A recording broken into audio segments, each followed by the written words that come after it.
Good morning, good afternoon, good evening. Friends, Kevin sir back from Personal Tutor. Standard 8 history playlist आप लोग देख रहे हैं. Chapter है from trade to territory. Topic जो इसमें हम डिस्कस करने वाले हैं वो है war with the Marathas. 18th century खत्म होते होते ईस्ट इंडिया कंपनी अब टोटल इंडिया पे एनेक्सेशन के सपने देख चुकी थी. इनकी नज़र में अब एक ऐसी क्लैन आ गई थी, एक ऐसा किंगडम आ गया था, एम्पायर आ गया था, जिसने प्रोबेबली इंडिया में काफ़ी वॉरफेयर्स और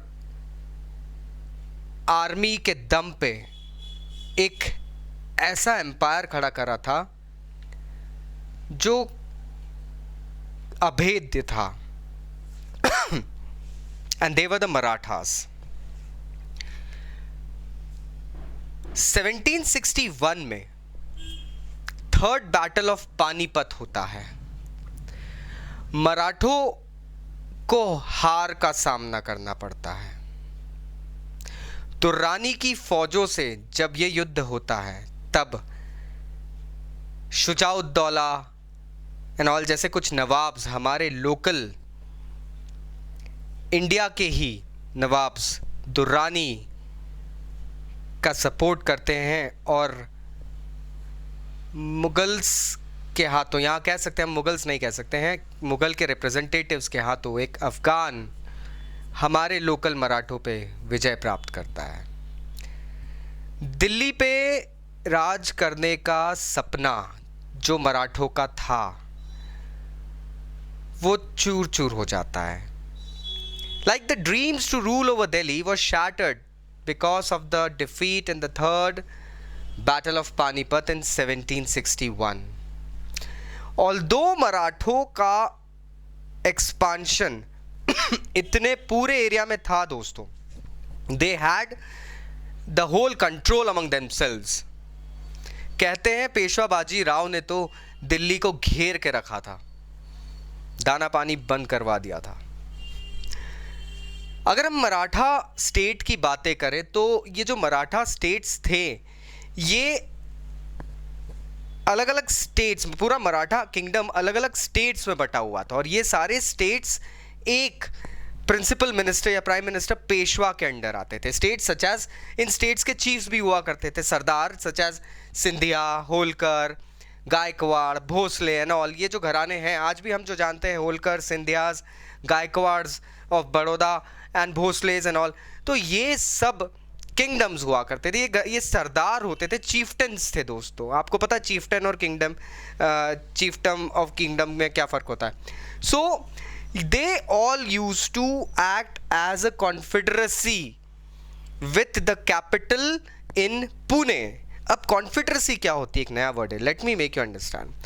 आज हम देखते हैं अमेरिका में अलग अलग स्टेट्स हैं, हर स्टेट का एक नेशनल एंथम या स्टेट एंथम है, हर स्टेट का एक फ्लैग है, हर स्टेट की एक अलग रूल बुक है, एक अलग कॉन्स्टिट्यूशन है.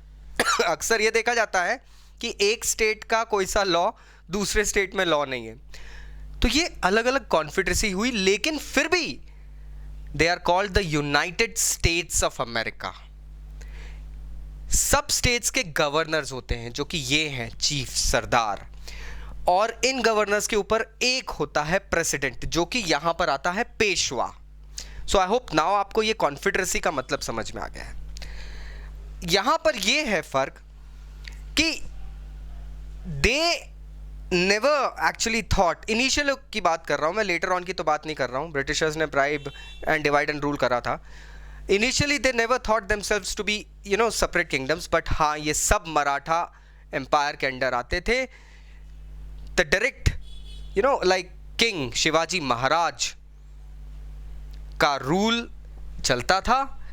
एंड पेशवा जो उनके बाद, शिवाजी के बाद में जो सक्सेसर्स आए थे उन्हें पेशवा कहा गया था.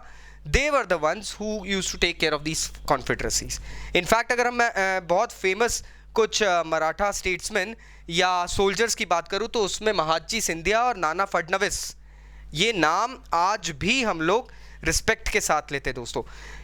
दे were brave and they were really brave my friends, trust me. British ने सिर्फ कहते हैं ना लाइक अ चेरी, जो कि काफ़ी सालों बाद में स्टेट ऑफ अवध के लिए एक स्टेटमेंट दिया था गवर्नर जनरल ने, like it will fall into our arms like a cherry. Maratha kingdom को ब्रिटिशर्स ने, ईस्ट इंडिया कंपनी ने इतनी आसानी से नहीं हासिल किया था दोस्तों. यहाँ पे बहुत मेहनत लगी थी. कई वॉर हुए थे. पहला वॉर जो हुआ था दैट एंडेड इन 1782. ये खत्म होता है और एक ट्रीटी सालबाई की साइन की जाती है. इस युद्ध में कोई क्लियर विजेता नहीं बना था. एक संधि मतलब एक तरीके से एक डील साइन हो जाती है. So there was no actual winner. Now second war होता है 1803 से 1805 के बीच में. इस वॉर में ईस्ट इंडिया कंपनी ने कई सारे फ्रंट्स, मतलब कई सारे मोर्चे खोल रखे थे. नतीजा ये होता है that Marathas had to cede, they had to go ahead and see the face of defeat.